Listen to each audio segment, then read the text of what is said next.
everyone. Welcome to the 2022 State of Shelby Township. I'm Taylor Vitani from Shelby TV, and thank you all so much for joining us on this beautiful morning as Rick Stathakis offers a comprehensive look at the wonderful things that are happening in his community. I would like to take a minute to acknowledge those who help make events like today possible. First, I would like to recognize the Macomb County Chamber, who provides invaluable direction regarding the community that we serve. They also work to develop strategies that focus on the future of Macomb's county business and civic needs through advocacy, education, and contentedness. Next, I would like to recognize Packard Proving Grounds, a beautiful place, for hosting this event, and Mark Miller from C&M Culinary Expressions for catering this event. Last, but certainly not least, a huge thank you to the event sponsors. Please stand and be recognized, and if you are presenting your commercial, come to the podium. We're going to start with Henry Ford, and we have Barb Rossman. Barb? Hi, Barb. Come on now.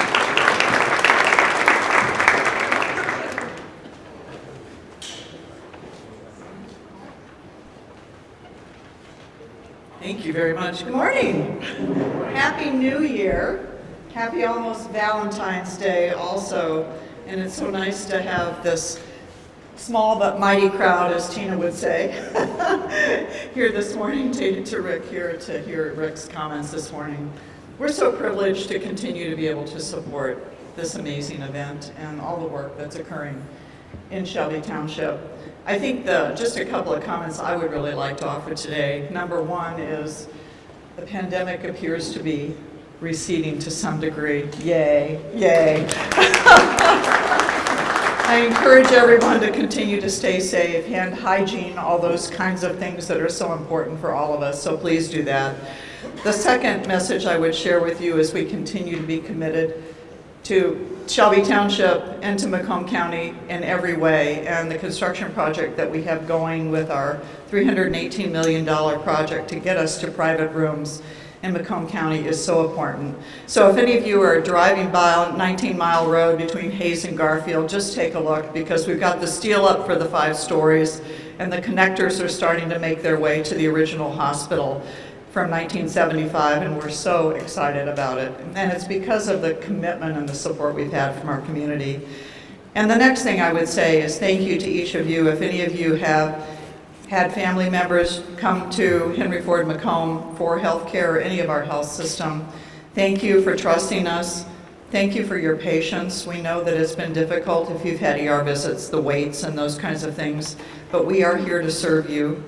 That's why we're here. You've given us that privilege, and for that we are truly grateful, and we honor that. So have an amazing day, and Rick can't wait to hear what you have to say about the state of our community. Thank you all so much. Thank you, Barb. Next up we have Steve Pangori for Anderson, Eckstein, and Westrick.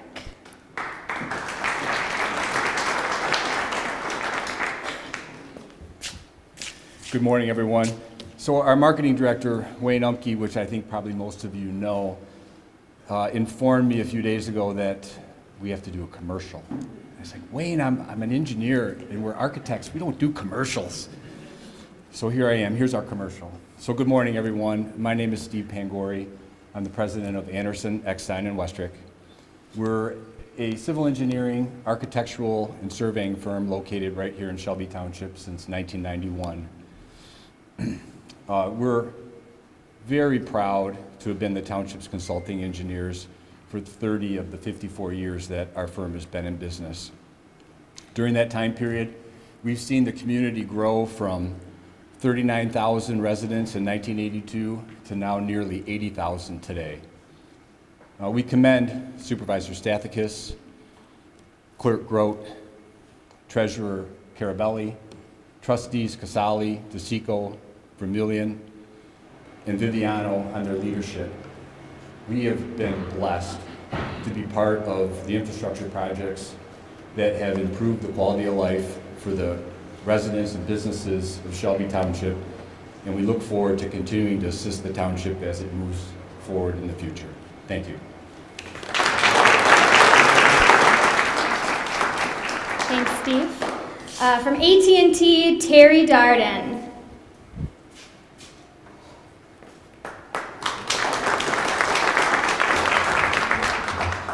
Good morning, and thank you for having me. On behalf of AT&T, we really appreciate being invited here. My name is Terry Darden. I'm the FirstNet consultant for Macomb County. And FirstNet is a broadband LTE network that was designed by and for first responders. Born out of 9/11, of course we all remember that fateful day. Basically, every carrier failed that day because of all the congestion that was going on at that time. First responders couldn't communicate with each other at the World Trade Center. So they went to Congress and said, you know, we need our own network. We need to be able to communicate effectively during situations like that. And Congress agreed. So they created FirstNet. So this is the only network that is congressionally authorized, and we have to actually go to the FirstNet Authority for approval on everything that we do. Think of it this way. This is the fourth wireless carrier in the country now. You have your AT&T, your T-Mobile, your Verizon. Now you have FirstNet. It's dedicated to just first responders, giving them priority and preemption at all times so that they're above all of the congestion that normally comes with situations like this. FirstNet has spent $1.4 billion already in the state of Michigan in the last couple of years, upgrading our infrastructure, improving coverage, and everything to make sure that our first responders have what they need in times of crisis. And we're going to continue doing that over the next 25 years in our contract with the federal government, with the oversight that no other carrier has. So we work for you. So we're going to make sure that we give you exactly what you need, when you need it, at all times, 24/7, so that when you're in a crisis, or maybe you're on call at a U of M football game surrounded by 100,000 people. I don't know about you guys, but you usually can't get a signal because of all the people that are there. Well, you're going to be on your own network, able to communicate, able to get those calls at any time because you'll be above them in priority at all times. That's what public safety needs. That's what the Shelby Township public safety needs. And I'd love to talk to you guys about that. But thank you for having me, and have a great day.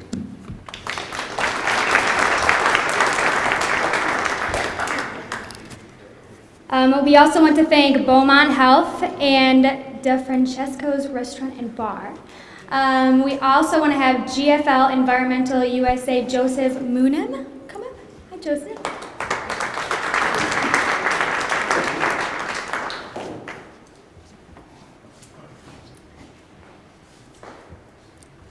Good morning. I'm Joe Munum. I'm the Government Affairs Director for GFL Environmental, and we proudly serve the community of Shelby Township, along with the other million households that we touch in just the metropolitan area every single week. We are the only waste hauler that is fully integrated to serve all your needs. We have our own landfills, we have our own recycling centers and compost. So whatever you put on the curb, we can deal with. And also we serve everybody, all businesses, with front-end roll-offs. If you need to throw it away, we're here to take it. Again, I just would like to say how proud we are that we've served this community for a number of years. Rick Stathakis and the other members of the board do a great job, and I personally have a real connection to Shelby Township because my parents owned a business in this township for 41 years. So I sort of grew up here and watched it grow, and I can say honestly that watching the current administration and everything they've done, it's just, they've moved this community ahead by leaps and bounds, and we're all fortunate to be able to be involved with it. So thank you very much.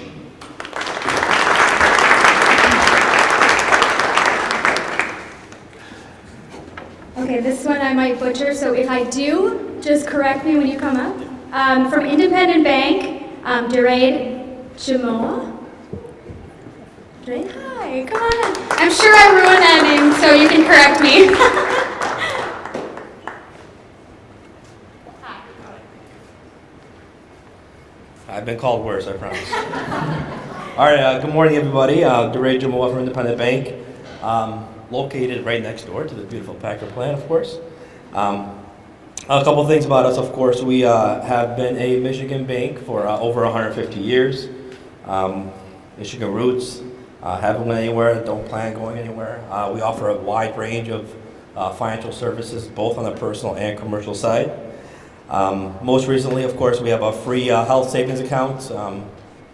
Not too sure who does that, but I know we do that. That's completely free. So for a lot of our small businesses, we do cater to that. And most recently, we have an auto and RV promotion for $2.99. So we focus on the RVs, power sports, stuff of that nature. About our bank, we like our customers to be lifers, just like our employees. So as you'll know, when you do come in, we are a relationship-focused bank, and we really aim to get the whole relationship. So thank you for having us today, and enjoy the day.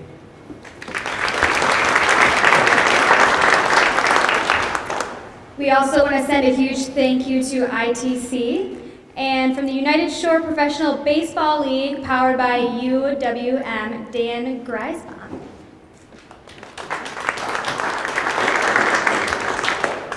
Good morning, everyone. Thank you so much for having us again. Even for a baseball junkie like me, this is a really tough day to talk baseball with the weather. But I'm incredibly excited about the upcoming season. I know you guys are all familiar with Jimmy John's Field, but just as a reminder, we are a professional baseball league with 4 teams that is playing every Thursday through Sunday throughout the summer, also mixing in some Wednesday nights. We are full go this season as far as not having any attendance restrictions for the first time since 2019, which we're super excited about. We're bringing back all of our promotions 100%, fireworks every Friday night, live music on Saturdays, kids' days on Sundays with superheroes and princesses and all those different types of things that the kids love. Thirsty Thursdays for those of you who like to have a good time. And we're looking forward to seeing everybody back at the ballpark this summer. Please visit our table in the back after and see my friend Cameron. He will have an enter to win back there for tickets on opening night. And also, if you leave your business card with us, we'll send you our schedule, which was just finalized completely for this year. We'll also send you our promotional schedule when we completely finalize that. And one final thing, if anyone's involved with any nonprofits, please find us. We're doing a lot of fundraisers right now on tickets, where we set up a special link for nonprofits where if they sell tickets to one of our games, we contribute $10 per ticket back to their organization. It's been very popular, especially the last couple of years, so please see us about that if you're interested. Thank you so much for having us out, and hope to see you this summer.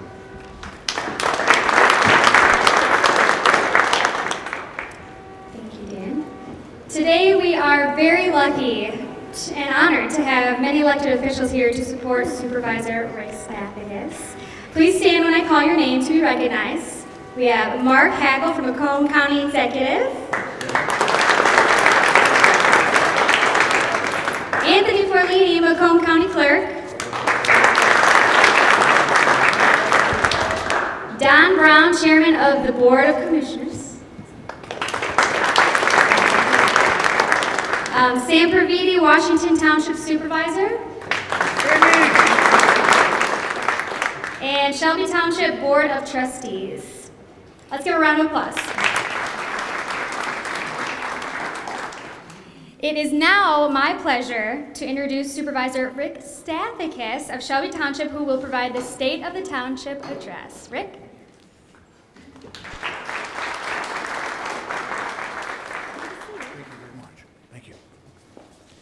Well, good morning, everybody, and thank you for coming. I really do appreciate that. And first, I just want to introduce my Board of Trustees. We've got Stanley Grove, Jim Carabelli, Lisa Casali, Lucia DeSico, John Vermeulen, and also Vince Viviano. And I just want to say they are a wonderful group to work with. I enjoy coming to work every day, and we really do exchange a lot of ideas. It's a great group. Thank you very much, gang. Appreciate it very much. So thank you, sponsors, for making this possible. I do appreciate that. And also, especially the Macomb County Chamber, because I know there's a lot to go into this, and thank you very much for showing up yesterday and for staying, from what I understand, and for being the first ones here this morning. Thank you very much. Appreciate it. And also, and anybody else I left out, thank you as well. And I want to say a special thanks to our Community Relations Department, Brad Bates, who could not be here, but also Nick Monticelli, who was at the Ambassador Bridge this morning for WDIV, but he still made it here. Thank you, Nick. Yeah. Art Shrink as well, and everybody on the crew from Shelby TV. I should say the award-winning Shelby TV for being #1 in Macomb County. So, or is that Tri-County? Thank you very much. Okay, so if the pandemic defined us in 2020, and it kind of did, then 2021 was a year defined by constant upheaval, and yes, but also growth and advancement. During it all, we addressed changes to achieve a safe return to our normal way of life. And in Shelby Township, this process touched every area of our community and impacted each of our roughly 364 employees in their quest to give our residents and taxpayers the best local government in the state of Michigan. But as always, we did that with no debt, no bonding, no borrowing, and no increase in taxes.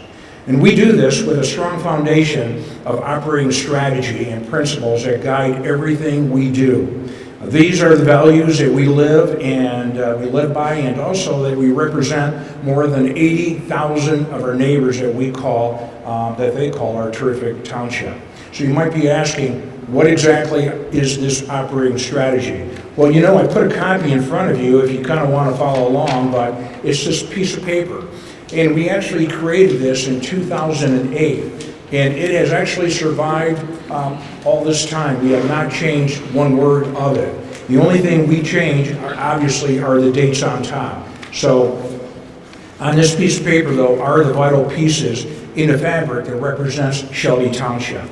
And as I said, not one word has been changed since 2008.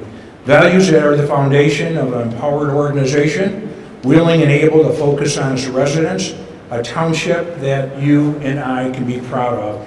That is what this operating strategy is all about. And by staying true to our operating objectives to keep costs low, address our residents' needs, and ensure no cuts in public safety service or quality of life programs, we remain the #1 place to live in Macomb County. Most important, though, are the principles that govern our day-to-day decision-making and actions. And as you can see on this one sheet of paper, toward the bottom, the 7th bullet point, these are our values: diversity, integrity, honesty, teamwork, accountability, and professional and personal balance. And believe it or not, it's that last one that we have to remind our employees about, that they need to balance their personal lives with what they do at work. Their families are very, very important indeed. So these are our values that ensure that our residents and staff maintain an effective, positive relationship. And while this should be easy, today's world of social media and heightened anxiety makes maintaining cooperative, positive relationships harder than ever. Unfortunately, our principles ensure that we work to treat one another with dignity and respect that everybody deserves. Of course, operating strategies with shared values are only as good as the people who live them. And because of this, we work with a right-side-up triangle, the triangle on top of that piece of paper that I'm referring to. And because of this, we analyze problems and we work together solving them. And that puts our frontline service providers at the very top, supported by the department heads and then our elected board. So frontline service performers on top, and department heads in the middle, and our board of trustees on the bottom.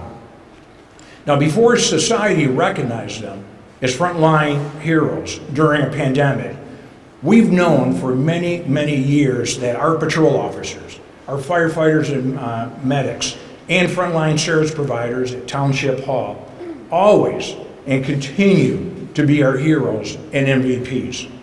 And there's nothing better for our board of trustees to see than the entire team of employees working together and making things work better and faster in our right-side-up township so that we together can meet your expectations.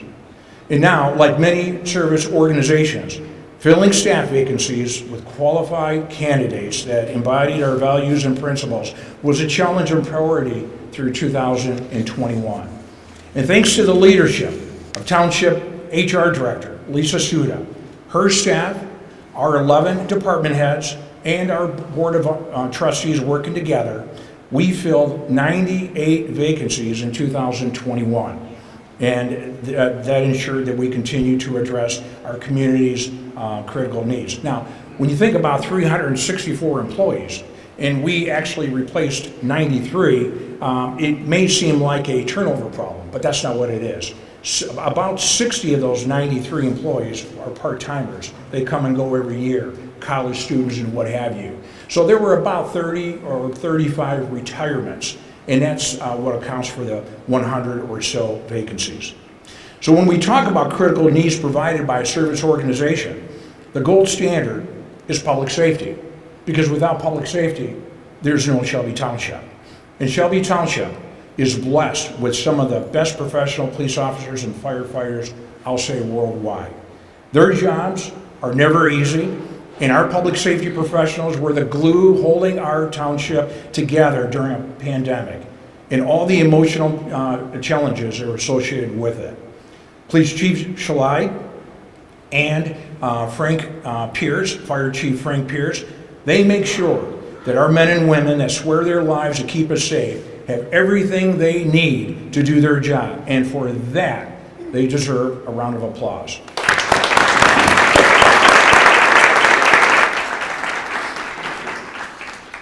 Along with addressing everything a pandemic could throw at them, the Shelby Township Police Department instituted several new programs and expanded its services last year. After a year in 2020 with no special events, the police department hosted its annual open house and youth academy in 2021 and added a new RAD, rape, aggression, and defense class.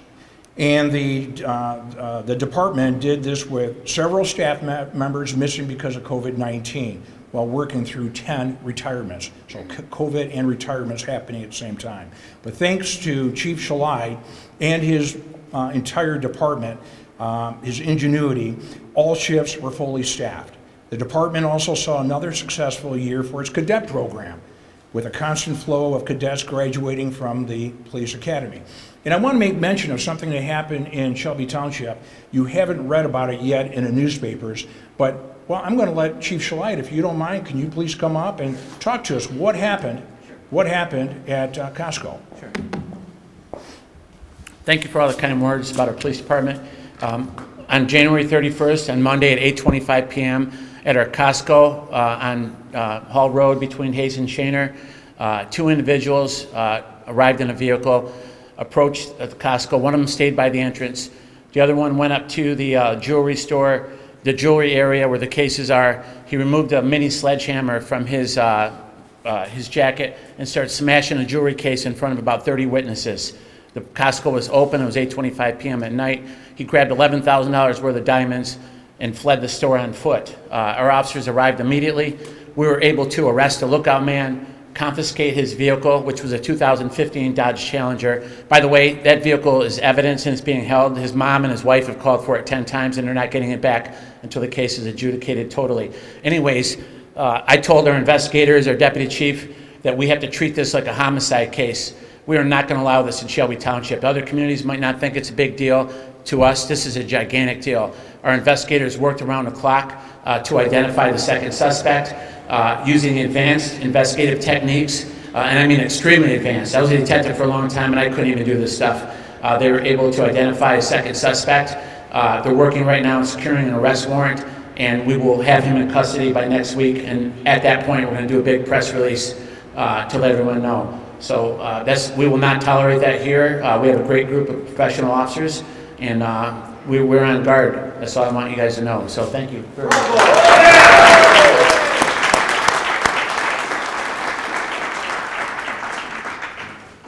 Thank you very much. You know, you watch CNN and all this goofy stuff happening in Chicago, and now they think they're going to come to Shelby Township. Well, they can, but they're going to get caught. Thank you very much. Great job, everybody.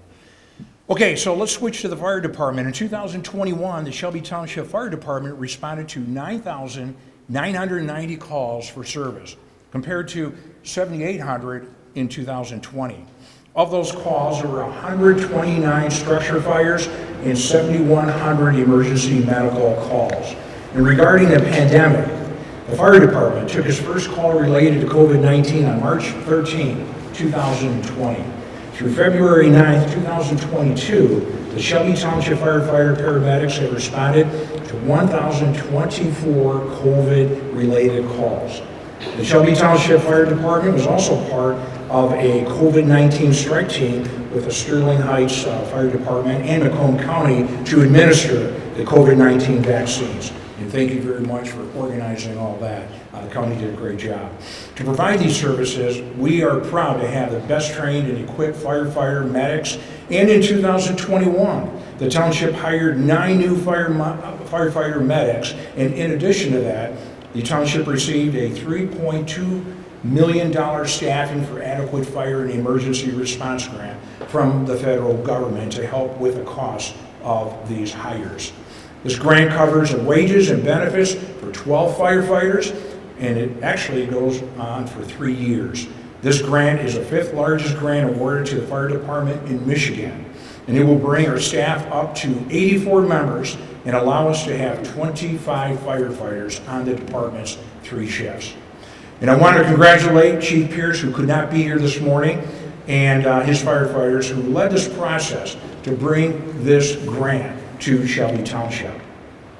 Now, along with public safety, more than 1,200 acres of public parks and programs at the Shelby Township Library, the Burgess Shadbush Nature Center, and the Shelby Township Activity Center make Shelby Township a better place to live, to learn, to play, and do business.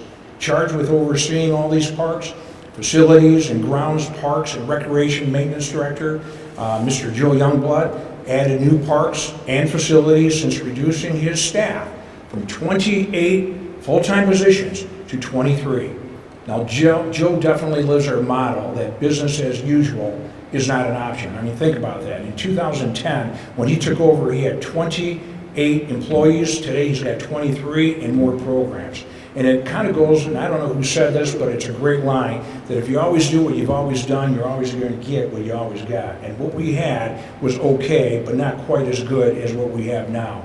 And one thing that Joe believes, in all of our department heads, all 11 department heads believe, is that if you're going to get better, you got to keep learning. You can't keep doing the same things over and over again. So the change is something we accept, and continuous improvement is in our blood, and I want to thank the 11 department heads who work every day with our frontline performers who actually understand and actually contribute to making our township a better place. This past year, Joe and his team increased programs and opportunities at their first-class facilities. Education programs at the Burgess Shadbush Nature Center and community enrichment fitness classes at the Shelby Township Activity Center make Shelby Township a destination for families and seniors unlike anything else in the region. And that's before you even get to the 1,200 acres of dedicated public parkland. During the pandemic, we saw more people than ever in our parks, and our crews never missed a step in keeping those parks clean and safe. Then when we came out of the COVID, and well, we're not quite out of it, but when we came out of it in 2021, Joe led the way to ensure that our staff and buildings had all the PPE equipment to serve our residents safely. And because of the Parks and Recreation and Maintenance Department team, Shelby Township's excellent level of service was dependable and constant for the people that depend on it, which are our residents. If Joe was here, I'd say let's give him a big round of applause. Well, let's do it anyway. He may be watching. He's on vacation somewhere having a good time. While our level of service was unwavering, one thing that did change in 2021 were the resources we had at our disposal to offer those services. And what I'm referring to is the township's new 3.5-gallon water reservoir on 24 Mile Road, just west of the M53 Expressway. You know, it's a monument to our mission to proactively manage resources here in Shelby Township. And let me explain. During the COVID-19 pandemic in 2020, particularly in July, one unforeseen consequence was that our township used about 10% more water usage than what was dictated by the one and only wholesale municipal water supplier, Great Lakes Water Authority. They call themselves GLWA. Yes, GLWA is a monopoly, and yes, it can and it does dictate. So after GLWA reviewed our 2020 water rates, it did what it has been trying to do actually for many years, change our voluntary irrigation ordinance to a mandatory irrigation ordinance. And that's exactly what they did, because they could. So during 2021, Shelby Township executed what it did not want, which was a mandatory irrigation ordinance, which meant that we could water our grass only from 5 a.m. to 11, to 11 a.m. No, actually it was 11 p.m. to 5 o'clock in the morning. Okay, that's the only time you could water your grass. Now, and they said that you have to do this, GLWA. They said you have to do this or else. Let me explain to you the or else. What we did is we sent out 25,000 of these, three color letters to our residents, because we wanted them to know what was going on and probably what would happen. And then, of course, we're going to send out one of these when we're done and tell them what happened. But this first one, I'm just going to kind of read from you. We told our residents that GLWA said that failure to reduce our peak hour usage would actually mean a significant increase in our water bills, approximately $1.8 million annually. That is a lot of money. A wholesale increase would result in a mandated increase to our ratepayers of roughly 13% for households' average water bill, and these increases would last through 2027 and likely never be reduced. Do I have that right, Dave? Okay. Adhering to the mandatory irrigation ordinance is our only option, so it was a mandate. And anyway, it was done quickly, and so what we did is we got busy.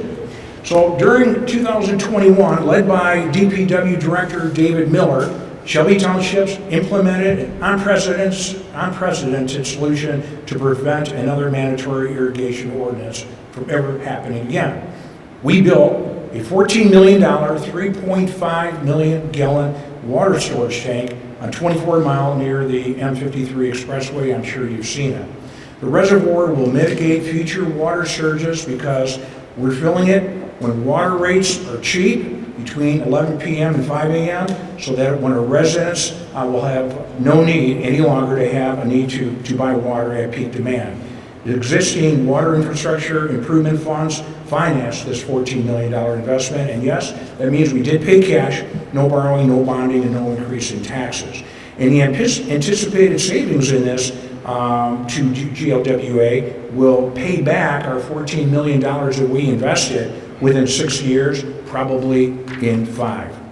In building a facility like this in less than 12 months during a pandemic with global supply chain issues, it was nothing short of a miracle, but our team got it done. So DPW Director David Miller, his staff, Rob Huth from Kirk Huth, Lang and Belamonte, construction crews, our engineers, AEW, they worked together, they pulled it off. Guys, you did a great job, you got it done under a year. Congratulations.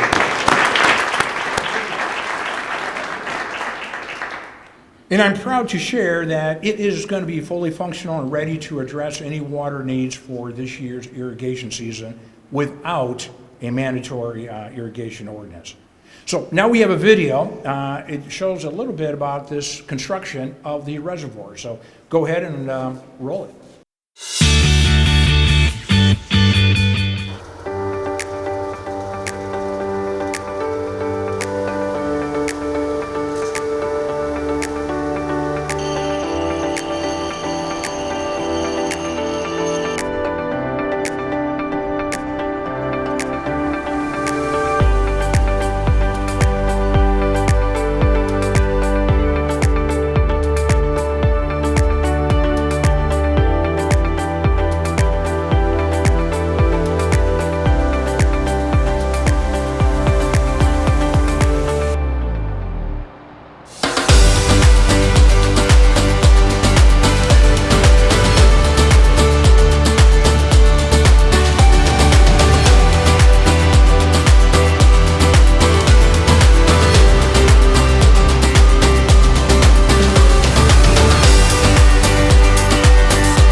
back in summer of 2020, the residents of Shelby Township exceeded our contract allowance with Great Lakes Water Authority.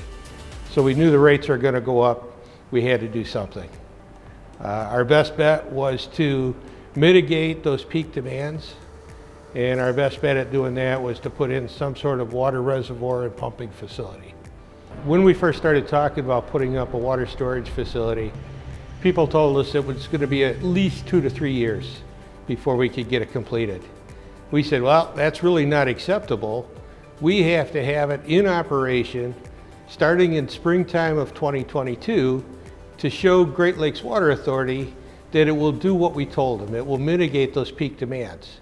If we can't do that, all bets are off for the next contract negotiation. From the time we closed on the property in February, we anticipate the facility to be in operation in February of 2022.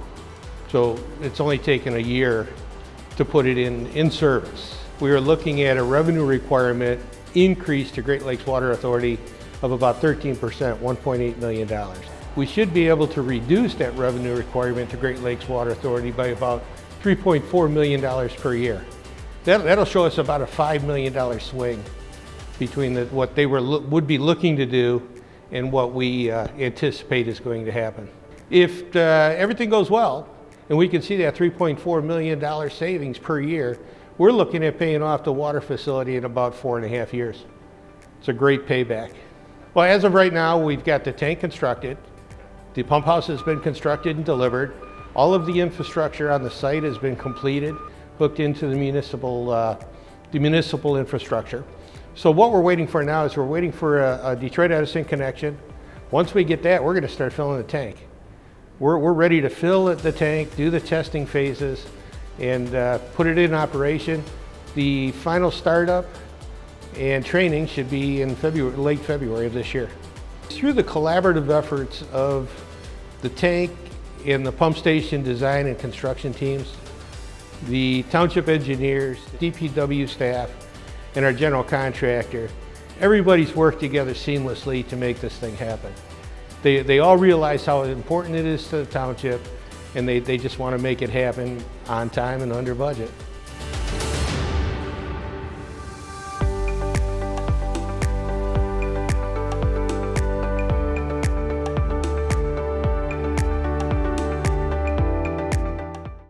Good job, Dave, and the entire team. Thank you. So Dave, in our little group, Steve from AEW was in it. He came up with a great idea. He said, let's put after you paint it, and by the way, it's going to be an earth tone color, so you won't see it. But coming down M53, everybody sees this big water tank, and they don't know what it is.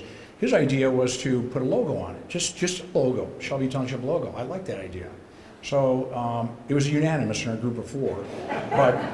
But one thing, and that would be good. I think we'll talk, our board members, we'll talk about it. But one idea too was a flag. I know you've got a flag on top now, but Steve said that for a cheap price, we could probably put a flag on top. I don't know, what do you guys think? A flag on top? Wouldn't that be nice?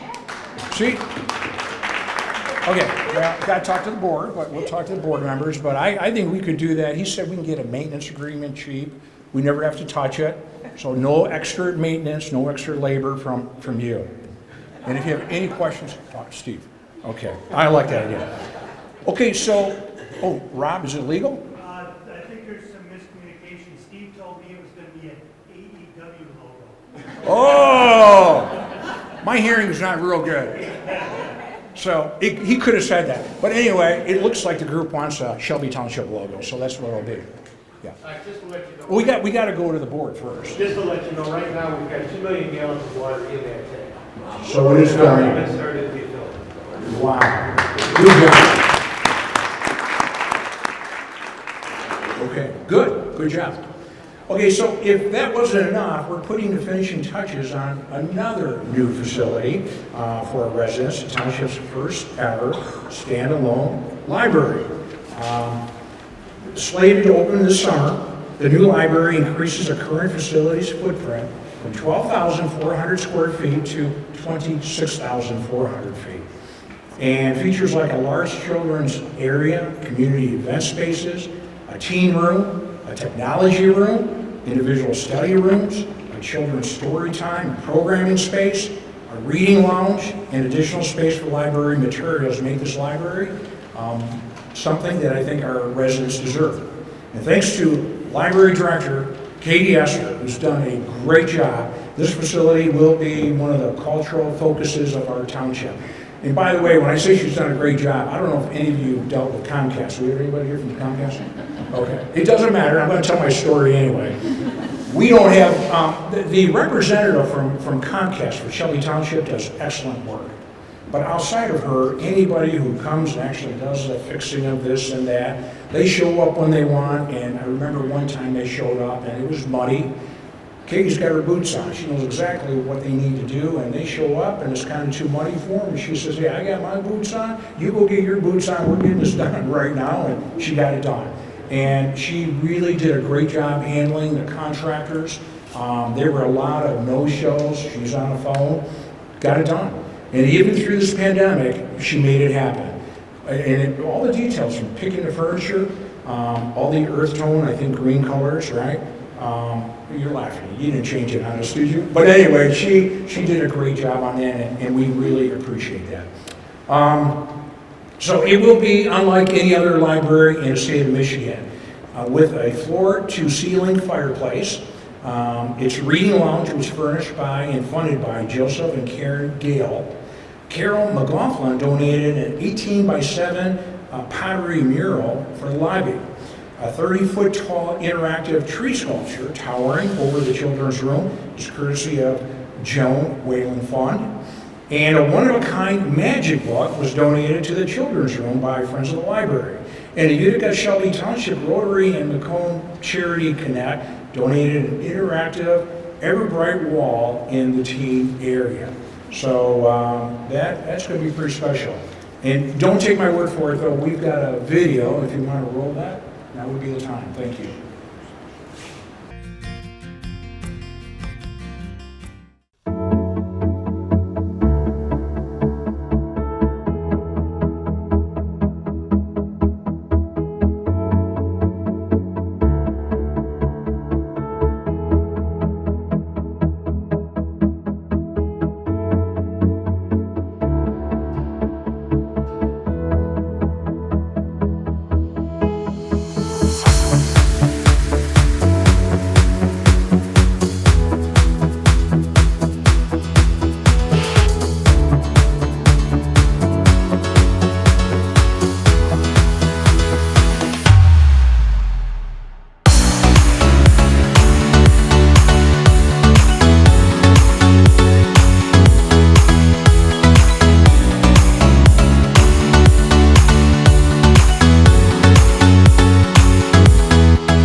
Library on the Shelby Township Municipal Grounds is taking shape. The drywall's up, and things are starting to move forward. Let's take a look at some of the new amenities. Welcome back to your Library in Progress. I'm Katie, I'm your Library Director, and I can't wait to take you on a little backstage tour of the library. So you may have noticed a lot of changes externally, but there have been a lot of changes internally too. On the outside of the library, you may have noticed that we have poured our parking lot, and we have asphalt in our parking lot now, and we have painted all of our parking spots. We've also laid the concrete for our back patio. We have installed safety bollards around the library which light up at night, and they're beautiful at night. You may have noticed our flagpole has been put up, and we have in-ground lights that shine up the flagpole and illuminate the flag at night, which is also beautiful. And you'll start to notice a lot of new landscaping. The idea is that we get a lot of landscaping in this year with plants and trees that are hardy over the winter and will be beautiful in bloom in the spring.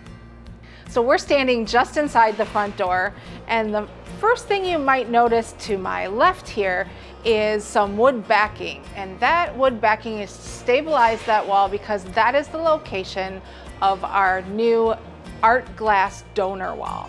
So you may have seen me on Shelby TV talking about the art glass donor wall, and you may have read about it in the newspaper. It's taking off. There's so much community interest in being part of our library for a long time. So this will be a beautiful art glass wall that is sort of an impressionist take on a picture of Heritage Park. So residents have been really interested in a way to be a part of the library for many years to come. You can buy one of these hand-painted art glass plaques for $250, and then your family name can be on the wall of the library for many years to come. So for the first time inside the library, you may notice that some of our rooms have started to take shape. And that's because our drywall has gone up. So you can really see the height of our ceiling and the size of our rooms, which has been really wonderful as we walk through to really see the library start to take shape. Not only will there be more space, the children's and teen area will be getting a facelift as well. When you walk into the new children's section, you're going to notice that it's bigger than our current space. You're also going to see our magic book. That should be one of the first things that you see. And it's going to be about half the size of a normal door that you have in your house, and you open the cover and there's going to be an animation from different types of stories that you'd like. So maybe there's a dinosaur, maybe there's some fish, maybe there's a roller coaster. Every time that you open and close the book, it's a new story. So that should be really fun to see. You're also going to see a 30-foot tall tree in the middle of the children's section, and it's going to look lifelike. It's going to have twinkle lights. It's going to have some animal noises coming from the branches. I believe that there's a bee's nest, and it's going to look very realistic. Story times at the library will never look the same. But we're going to have a dedicated story time room with that's going to be colorful. It's going to be easy for us to clean. It's going to be easy for the kids to come in and do the crafts and join us for stories. We're also going to have a dedicated space for the teens to come and do programming. Teens will now have an area dedicated for themselves with technology all its own. So the teens will finally have a true dedicated reading area and hangout area separate from the children and the adults. So they will have 4 computers to work on their homework or play games away from the adults, and sometimes they can get a little excited and loud. The table where the kids can work at for their homework or to hang out, there's going to be plugs where they can charge their phones, their laptops, their iPads, whatever they got. And there's also going to be a really cool interactive Everbright wall. So if you've ever played with a light bright, the idea is the same, but there's knobs that you can turn to make different colors to create patterns. And as we're looking at the new library, there will definitely be an upgrade in new technology. From what we have today to the new library, we're going to see so many new changes. The most noticeable one, I think, will be our self-service checkout machine. You can handle all of your library transactions at this machine. You scan your card, the RFID tags in the books will just register, you collect your receipt, and you're on your way. We're also going to have a document scanning station, so you can bring in your materials and you can scan them, and this is a little different than the machine that we'll have now, as it's going to be self-service, so you can put down your full book or your materials and scan them and get a nice professional image that you can send online to your cloud accounts or to a USB drive. With more space, the library will be adding more computers for Shelby Township patrons. The library is going to have its own computer lab. It's going to have a kind of walled off section away from all the noise and the hustle and bustle. And we're going to have our 16 computers there. They're all in ones. And this computer lab will also have presentation software that is going to allow us to have classes in there. So we will be able to have resume classes and how-to courses in a nice, quiet facility. While these are going on, we're also going to have library laptops, so you can take your laptop, check out a laptop, and use it anywhere in the library. We are going to have an incredibly large TV screen that's going to be multiple TVs linked together. That's going to allow us to have the ability to play movies and have large presentations. This is going to be in kind of our community room. It's going to be awesome. I'm very excited for it. It's many like 50-inch TV screens linked together. It's gonna be really neat to watch old movies, maybe play some video games on it, have different community events. Living in Shelby Township, I'm Andrew Shelsky.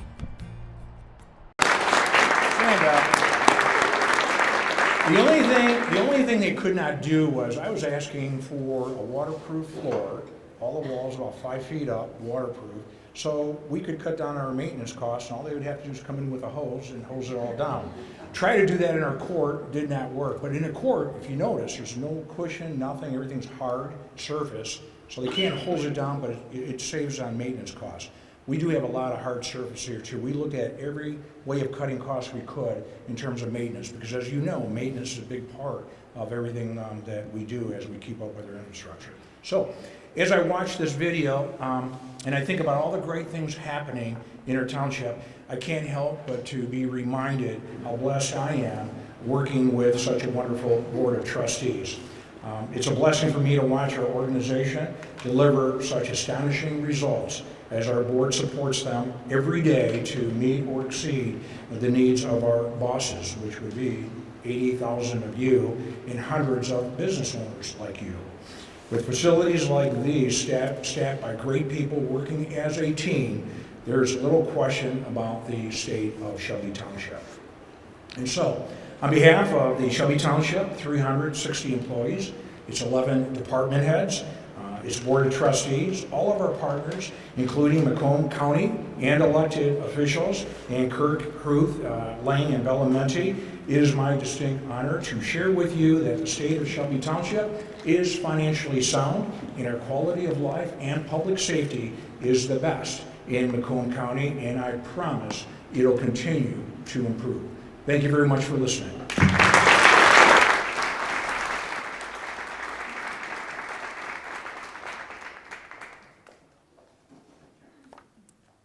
Thank you so much, Supervisor Stathakis, for sharing all the incredible things happening in Shelby Township. I think it's especially incredible and impressive that Shelby has zero debt and has no increase on taxes. So definitely, that's very, very cool.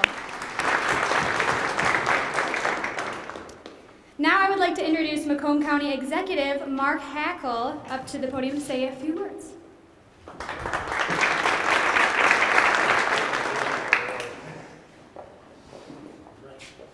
Thank you. First, Rick, I just want to say what an incredible job you did, obviously portraying the township in a great light, because it is. I do have to mention, though, when you started reaching out and thanking your staff, board, I think it's the first time ever I saw Stan Grant actually have a tear in his eye. He was very, very touched by that statement and those comments. It's amazing. Macomb County, we've come a long way. I mean, obviously, not just with our new form of government, new structure, but I think probably one of the biggest challenges we've had, and that was this last 2 years, this pandemic, if you will. And I've been in law enforcement for 30 years, and I've seen a lot over my career. But I got to tell you, it's probably one of the biggest challenges I've seen because of the nature of it. And I think it brought together the entire community here in Macomb County in many different ways. I get to see it because I was part of the front and center on this thing from day one. And the hardest part about that is trying to understand that this was it was one of those, it wasn't a training exercise when it comes to figuring out how do you deal with something, from a community perspective and engaging every aspect of what you have within the organization, but yet you're representing also 27 municipalities that make up Macomb County. And during that process, I got to tell you, every municipality, the leadership in every municipality was incredibly gracious in working with us as a county to try to figure out what are we doing and how are we handling these issues. Whether it was the hospitals, dealing with our emergency management, our health department, our economic development department, working alongside the chambers. There was a lot coming at us at one time, not just the pandemic and the issues and concerns people had and trying to figure out how do we get them what they need to keep them healthy, but also some of the mandates that were coming down statewide and then now what we're seeing federally. And we were challenged by trying to make sense of that. I think at the onset of it, everybody kind of came together and realized, okay, there is a problem. We need to address this and we need to figure out what are we going to do and how we're going to do it together. But as it played out, there was a lot of questions and a lot of concerns that came out of people's minds and out of their mouths. And with that, we had very few answers. I think that's all the standard response was, it's the science, it's the science. I think many people were looking at it wondering whether it was more political science than the realistic issue of science. So I think where we're at today, I think there's even more questions today than there were at the beginning of this. But fortunately here in Macomb County, and I say this because we had to make some decisions early on as to what we were going to do from an emergency management perspective, and even our health department. We didn't put forth one mandate. We didn't mandate anything, whether it was a local, whether it was a school. We tried to figure out how do we give people what they need. If somebody wanted a vaccine, we wanted to have vaccine available for them. If somebody needed a mask, we wanted to make sure they had the mask or other PPE. Whether it was a business trying to figure out how do they stay afloat during this entire incredibly challenging time, we worked with the chambers, and specifically here in Macomb County, the Macomb Chamber and Kelly, your staff was incredible working with us to try to figure out, because we were fortunate to have gotten money from the federal government. We got, amongst 3 other counties in the city of Detroit, a substantial amount of money, what was under a CARES grant funding, $152 million. It was almost like we were making it rain off the top of the county building money. So we wanted to put aside $70 million specifically for businesses to try to figure out how do we get to them and how do we impact them. Mark from Little Camille, obviously he knows. He's been at the forefront of this, trying to tell everybody, as a business, we want to be part of the solution. And if there are requirements, what are they specifically? And specifically explain to us why they're in place so that we can manage trying to keep our patrons safe, our employees safe, but also being able to stay viable as a business.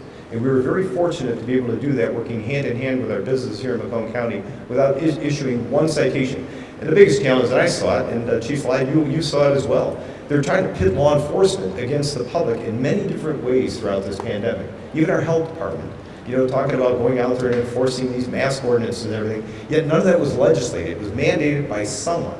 And I find that to be very challenging. As a person who is in the executive branch, I truly believe, especially now 2 years into this, there shouldn't be a time to mandate when there's been plenty of time to legislate. And so with that being said, we did that here in Macomb County. When finally the state said, well, we're not going to force the mask mandates within the schools, what we did is we passed it down to the lowest level of legislative branch, and that was the school districts to make those decisions. And allow the parents to engage with those school districts to make those decisions. And I truly believe it was the right decision to make. I know we're still dealing with this pandemic, and I think more so from a national level than we are from a state and or a local level. And so with that, we're going to continue to monitor, try to pay attention to what's going on, but we're going to continue to work together. And the only other thing I want to mention is we do have a substantial amount of money coming to many communities right now. We're still hearing about infrastructure grants. We're still trying to figure out, what the money is that's going to be coming from this ARP, what it can be spent on. Every municipality now, not just the first round of grants. Here in Macomb County, Macomb, Wayne, Oakland, Kent County, and the city of Detroit got an incredible amount of money, but everyone else was left out. We shared some of our funds with our locals to try to figure out how do we help them with PPE and everything else during that first round of grants, as well as the businesses I mentioned.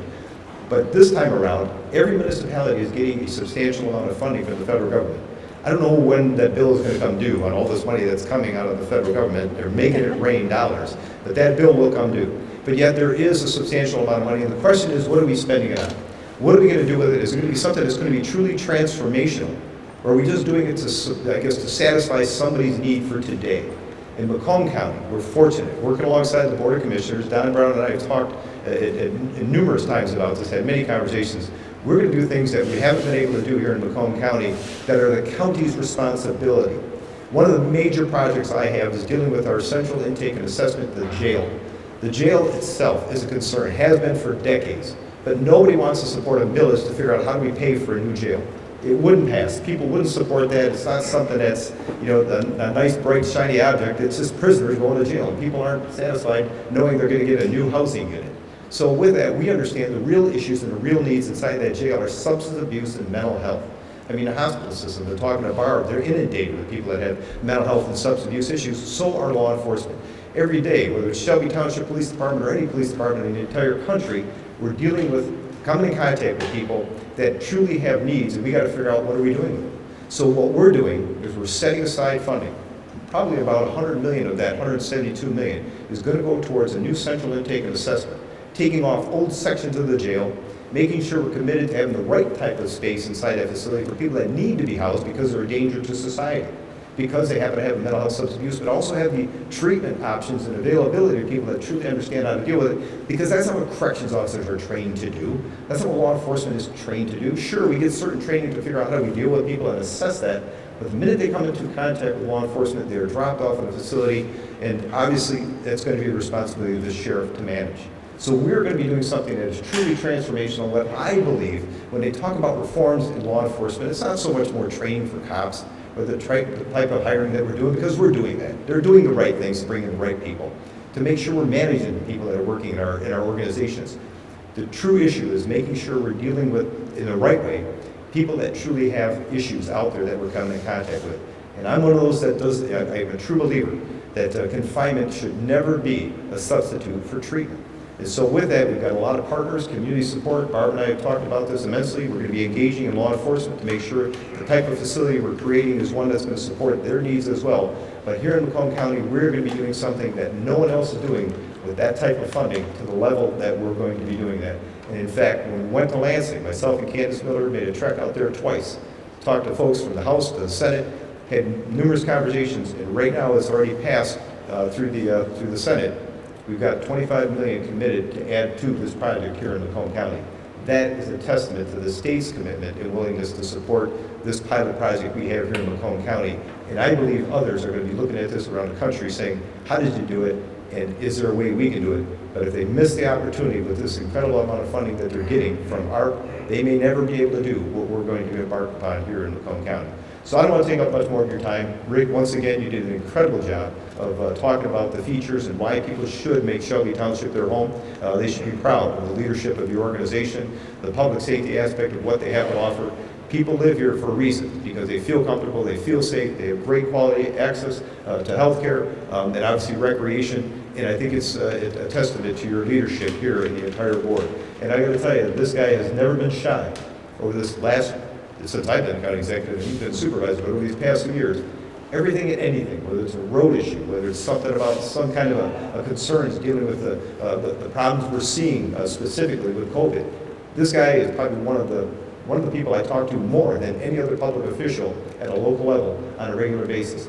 No, he's not annoying. I actually enjoy having those conversations because he's very upfront, very straightforward, and he's willing to have those direct conversations, good, bad, or indifferent. So again, Rick, thank you for your continued working relationship with us at the county level. Thank you all very much.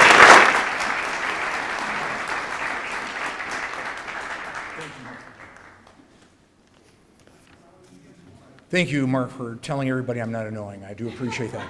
We do have a great relationship, though, and we are on the phone a lot. I just want to say, though, a lot of people ask me, what are we doing with our funny money? Because we did get $8.3 million of funny money from Washington. So we are going to spend that.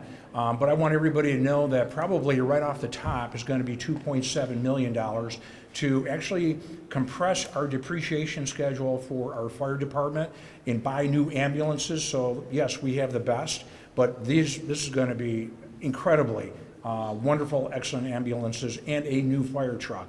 Again, because of this money, we are able to compress that. We are not spending any money, as Mark is not also on operations. It's going to be for something that we want, something that we need, and something that really, more importantly, the people of Shelby Township want too. And speaking of something transformational, as soon as Mark's done there, I want him to get his ear again. I just want you to know, if you want to do something truly transformational for people outside of that jail, I have an idea. It's called Shaner Road, between 23 and 26 Mile Road. Widen that, and that's only about, what, $20 million. And it would probably affect thousands and thousands of people every single day for about 25 years. Just an idea, okay? And we talk every day. He already knows this on my list. He didn't hear me. Well, Stan, I know you'll tell him again and again too, so I'm not worried about that. But anyway, no, you guys, thank you very much for listening. I know you have limited resources and you do the best you can, but I appreciate you a lot. Okay, I left 2 people off the list. Lisa McLean's office, we have Caleb here. Is Caleb somewhere? If you want to come up. Oh, he doesn't want to come up. Okay. Well, anyway, thank you for attending, and give Lisa McLean our best. And I know she's busy, and thank you. And also, I left Dan Ecavati, I can't believe, from Candace Miller's office. You got to stand up. You want to say anything? That's all right, Rick. Are you sure? Thank you very much. Here's a guy. He's on a phone too. He keeps up. I don't even have to call him. He's calling me. In fact, he just gave me some great news this morning. And Dan, I want to thank you for everything that your office does for Shelby Township. Because as you know, we're not shy. But you're not either. And you know, one thing I like about you, and also Mark, if you can't do something, you tell us you can't do it. And we need to know that. Because we do everything with a 5-year forecast. And when there's something that doesn't get done, then we've got to take it out or sometimes put stuff in. And one last thing I want to say too. I'm really proud of this board for continuing using the tools that we have. I'm not sure who has 5-year forecasts, but we have about $100 million operation here in Shelby Township. I'm on a board that's even bigger than this, and they're worldwide, and they don't have a 5-year forecast. So we're actually getting one together, but how can you say that you have a healthy organization when you don't know, yes, it looks good today, but you don't know which way it's trending? In the fire department, you might ask why $2.7 million? Because $2.7 million, after buying the new ambulances and fire trucks, we saw the trend go from slightly down to up. So for the next 5 years, our fire department, our police department, and our township is in great financial hands, thanks to the board of trustees and also to the department heads. So I just want to leave you with that note. Okay, you can finish it up. Thank you very much.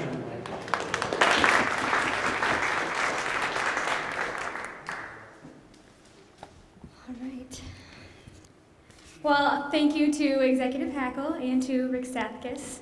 The support is unbelievable to see here in Shelby Township, so it's so nice. I would like to share some exciting Macomb County Chamber events coming up. Tuesday, March 15th, Coffee Connection at Chippewa High School.